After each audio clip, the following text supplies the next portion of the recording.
Hello friends, this is Jasmeet Bhatia from Landmark Immigration, and today, as we discussed yesterday in our live show also, that Canada is coming up with a pilot program in Alberta province. So Alberta province has also agreed to that ਕਿ 2 ਨਵੰਬਰ ਤੋਂ ਬਾਅਦ Alberta 'ਚ ਦੋ ਜਗ੍ਹਾ ਤੇ Calgary airport ਤੇ ਔਰ ਇੱਕ ਬਾਰਡਰ ਤੇ ਕੋਵਿਡ ਦਾ ਟੈਸਟ ਹੋਣਾ ਸ਼ੁਰੂ ਹੋਏਗਾ ਔਰ ਜਿਹੜੇ ਟਰੈਵਲਰਸ ਜਾਂ ਜਿਹੜੇ ਪੋਰਟ ਆਫ ਐਂਟਰੀ ਤੇ ਐਂਟਰਸ ਕਰਨਗੇ ਜੇ ਉਹ ਐਗਰੀ ਕਰਨਗੇ ਕੋਵਿਡ ਦਾ ਟੈਸਟ ਕਰਾਉਣ ਲਈ then they will not have to go for a quarantine period ਜੇ ਉਹਨਾਂ ਦਾ ਕੋਵਿਡ ਟੈਸਟ ਨੈਗੇਟਿਵ ਆਏਗਾ।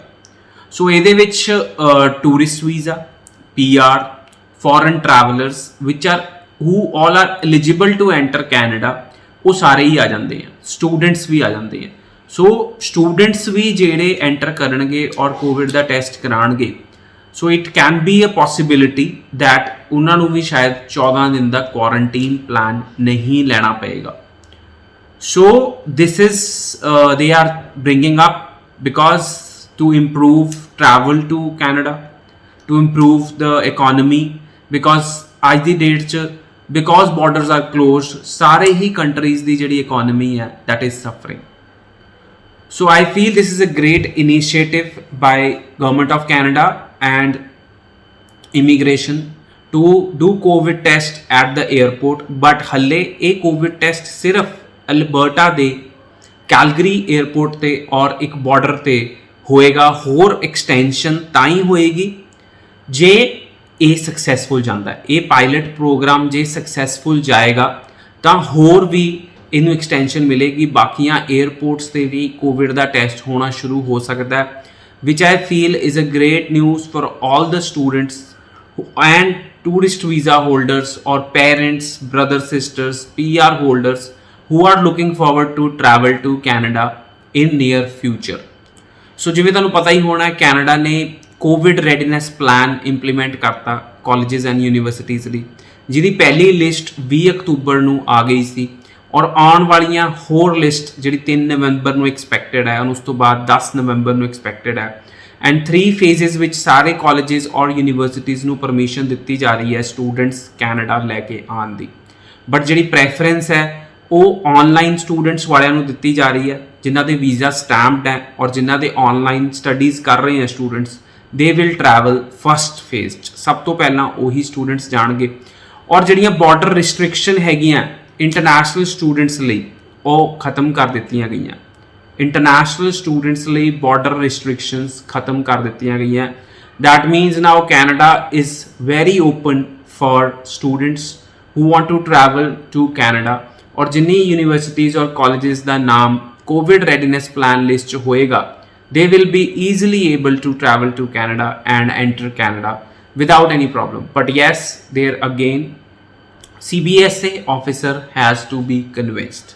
ਜਿਹੜੇ ਕੈਨੇਡਾ ਤੇ ਬਾਰਡਰ ਸਰਵਿਸ ਏਜੰਟ ਤੇ ਔਰ ਆਫਿਸਰਸ ਹੁੰਦੇ ਆ ਉਹ ਕਨਵਿੰਸ ਹੋਣੇ ਬਹੁਤ ਜ਼ਿਆਦਾ ਜ਼ਰੂਰੀ ਹੈ ਤੁਹਾਡੇ ਕੋਵਿਡ ਰੈਡੀਨੈਸ ਪਲਾਨ ਤੋਂ। ਔਰ ਜੇ ਤੁਸੀਂ ਸੈਲਫ ਕੁਆਰੰਟੀਨ ਪਲਾਨ ਲਿਆ which is I feel will not be possible ਜੇ ਤੁਸੀਂ ਕਾਲਜ ਦਾ ਕੋਵਿਡ ਰੈਡੀਨੈਸ ਪਲਾਨ ਲੈ ਰਹੇ ਹੋ ਔਰ ਕਾਲਜ ਕੋਵਿਡ ਰੈਡੀਨੈਸ ਪਲਾਨ ਦੀ ਲਿਸਟ 'ਚ ਹੈਗਾ ਤਾਂ ਸੈਲਫ ਕੁਆਰੰਟੀਨ ਵਾਲਾ plan is not possible. But ਦੇਖਣਾ ਇਹ ਹੈ ਕਿ ਆਉਣ ਵਾਲੇ ਦਿਨਾਂ 'ਚ ਜਿਵੇਂ ਕੋਵਿਡ ਦਾ ਟੈਸਟ ਵੱਖ-ਵੱਖ ਏਅਰਪੋਰਟਸ 'ਤੇ ਜੇ ਹੋਣ ਲੱਗ ਗਿਆ ਐਂਡ ਜੇ ਸਟੂਡੈਂਟਸ ਉੱਥੇ ਅਰਾਈਵ ਕਰਦੇ ਆ ਐਂਡ ਦੇ test negative so they will also have to go for quarantine ਔਰ they can avoid the quarantine.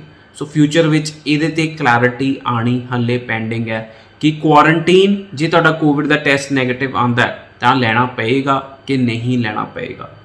So students I feel in October everything is moving in the positive direction from Canada high commission, IRCC, ਦੇ lot of things coming up. ਜਿਵੇਂ ਪਹਿਲਾਂ ਵੀ ਉਹਨਾਂ ਨੇ ਕਿਹਾ ਕਿ ਜਨਵਰੀ intake ਦੀਆਂ ਫਾਈਲਾਂ ਫੁੱਲ ਅਪਰੂਵਲ ਹੋਣਗੀਆਂ ਔਰ ਸਾਰੀਆਂ ਹੀ ਅਪਡੇਟਸ ਦਿੱਤੀਆਂ ਉਹਨਾਂ ਨੇ ਜੋ ਚੀਜ਼ਾਂ 'ਤੇ ਕਨਫਿਊਜ਼ਨ ਹੈਗੀ ਸੀ। VAC ਸੈਂਟਰਸ ਤਾਂ ਖੁੱਲ੍ਹਣਗੇ ਜਦੋਂ ਕੰਪਲੀਟਡ ਫਾਈਲਸ ਕੀ ਕਹਿੰਦੇ ਆ ਕੰਪਲੀਟ ਅਪਰੂਵਲਸ ਹੋ ਜਾਣਗੀਆਂ ਤਾਂ ਹੀ VAC ਸੈਂਟਰਸ ਖੁੱਲ੍ਹ ਸਕਣਗੇ।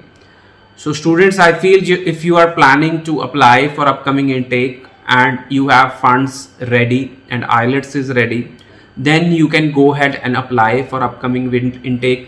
And if you are still preparing for IELTS and if you need any guidance in IELTS, Landmark Immigration is running its own portal for IELTS to avoid this COVID transmission. So you can study online through our portal, IELTS portal, and the results are really good. ਸਾਡੇ ਕੋਲ students ਇੱਦਾਂ ਦੇ ਹੈਗੇ ਆ ਜਿਨ੍ਹਾਂ ਦੇ 7 band 7.5 band ਸਾਡੇ portal ਤੇ ਪੜ੍ਹ ਕੇ ਆ ਰਹੇ ਨੇ, ਐਂਡ ਆਈ ਐਮ ਹੋਪਿੰਗ ਕਿ ਵਿਸ਼ਿੰਗ ਆਲ ਦ ਸਟੂਡੈਂਟਸ ਜਿਹੜੇ ਕਿ ਹੁਣ IELTS ਦਾ ਟੈਸਟ ਦੇਣਗੇ ਉਹਨਾਂ ਸਾਰਿਆਂ ਦੇ ਚੰਗੇ ਬੈਂਡ ਆਉਣ, ਔਰ ਜਿਹੜਾ ਮਨਪਸੰਦ ਕੰਟਰੀ ਉਹ ਚੂਜ਼ ਕਰਨਾ ਚਾਹੁੰਦੇ ਆ ਉਸ ਕੰਟਰੀ 'ਚ ਜਾ ਕੇ ਉਹ ਆਪਣੀਆਂ ਕਲਾਸਾਂ ਲਾ ਸਕਣ ਔਰ ਆਪਣੇ ਸੁਪਨਿਆਂ ਨੂੰ ਪੂਰੇ ਕਰ ਸਕਣ। ਧੰਨਵਾਦ।